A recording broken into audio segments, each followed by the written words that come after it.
JP Nadda फिर बने BJP राष्ट्रीय अध्यक्ष। कैसा रहा इनका अब तक का सफर? पुराने अध्यक्षों के मुकाबले नड्डा इतनी जल्दी पार्टी के शीर्ष पद तक कैसे पहुंचे? कितनी है इनकी रईसी, कितनी है संपत्तियां? जेपी नड्डा देश में सत्तारूढ़ दल भारतीय जनता पार्टी के सबसे शीर्ष पद यानी बीजेपी के राष्ट्रीय अध्यक्ष के तौर पर एक बार फिर से चुन लिए गए हैं। मंगलवार को बीजेपी की राष्ट्रीय कार्यकारिणी की बैठक में इनके नाम पर फिर से मुहर लग गई। हालांकि इस पद पर इनके कार्यकाल को सिर्फ 1 साल के लिए ही बढ़ाया गया है, यानी वे 2024 तक बीजेपी के राष्ट्रीय अध्यक्ष बने रहेंगे। अध्यक्ष पद के लिए इनके नाम का प्रस्ताव पार्टी के वरिष्ठ नेता राजनाथ सिंह ने दिया था, जिसे स्वीकार कर लिया गया।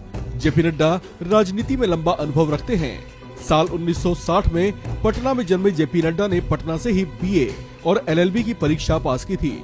शुरू से ही राजनीति में रुचि रखने वाले जेपी नड्डा छात्र जीवन से ही एबीवीपी से जुड़े हुए थे। इसके बाद ये बीजेपी के साथ एक समर्पित कार्यकर्ता के तौर पर काम करते रहे। 1991 से 1994 के बीच भारतीय जनता युवा मोर्चा के राष्ट्रीय अध्यक्ष रहे। इनकी पत्नी मल्लिका नड्डा भी 1988 से 1999 तक एबीवीपी की राष्ट्रीय महासचिव रहीं। 2014 में मोदी सरकार में मंत्री बनने से पहले वह नितिन गडकरी और राजनाथ सिंह के अध्यक्ष रहते पार्टी के राष्ट्रीय महासचिव रहे। 2012 से 2018 में बीजेपी ने उन्हें राज्यसभा भेजा। साल 1993 में हिमाचल विधानसभा चुनाव में इन्हें पहली बार चुनाव में उतरने का मौका मिला था, जिसमें उन्हें सफलता मिली। इसके बाद वे फिर से 1998 में विधायक चुने गए। दूसरी सफलता के बाद इन्हें स्वास्थ्य और संसदीय मामलों का मंत्री बनाया गया था। 2007 के विधानसभा चुनाव में भी नड्डा ने कमाल किया और विजयी रहे, जिसके बाद इन्हें तत्कालीन प्रेम कुमार धूमल सरकार में वन, पर्यावरण, विज्ञान व टेक्नोलॉजी विभाग का मंत्री बनाया गया था। हालांकि मुख्यमंत्री धूमल के साथ मतभेद की वजह से उन्होंने साल 2010 में पद से इस्तीफा दे दिया था।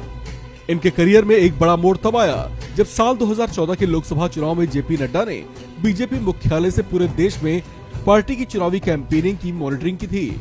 उस समय उन्होंने कैंपेनिंग से जुड़ी अलग अलग समितियों से लेकर नेताओं की रैलियों आदि के समन्वय में इतना शानदार काम किया कि वे नरेंद्र मोदी की नजरों में चढ़ गए। 2017 के उत्तर प्रदेश चुनाव में भी उनकी भूमिका खास रही। उन्हें उत्तर प्रदेश का प्रभारी बनाकर भेजा गया था, जिसमें उन्होंने आला कमान की आशाओं से बढ़कर काम किया, जिसका उन्हें प्रसाद भी मिला और वे 20 जनवरी 2020 को बीजेपी के राष्ट्रीय अध्यक्ष बना दिए गए। अब जेपी नड्डा का कार्यकाल 2024 तक बढ़ा दिया गया है। बात इनकी संपत्तियों की करें तो साल 2018 में चुनावी हलफनामा दाखिल करते समय इन्होंने अपनी संपत्तियों से संबंधित जो जानकारियां दी थी, उसके मुताबिक जेपी नड्डा के पास कुल 3,97,78,852 रुपए की चल अचल संपत्ति है, जिसमें से इनके पास 1,04,23,852 रुपए की चल संपत्ति है, जबकि इनके पास 2,93,55,000 रुपए की अचल संपत्ति है। इनकी अचल संपत्तियों में इनके नाम से हिमाचल के बिलासपुर में 20 लाख रुपए कीमत की खेतीहर भूमि है, जबकि 60,50,000 रुपए की गैर खेतीहर भूमि भी है। इनकी अलग अलग आवासीय बिल्डिंग्स की कुल कीमत 1,60,00,000 रुपए है, जबकि 2018 के हलफनामे में इन्होंने अपने किसी कमर्शियल बिल्डिंग की घोषणा नहीं की थी। इस खबर में फिलहाल इतना ही। बाकी अपडेट्स के लिए बने रहिए वन इंडिया हिंदी के साथ।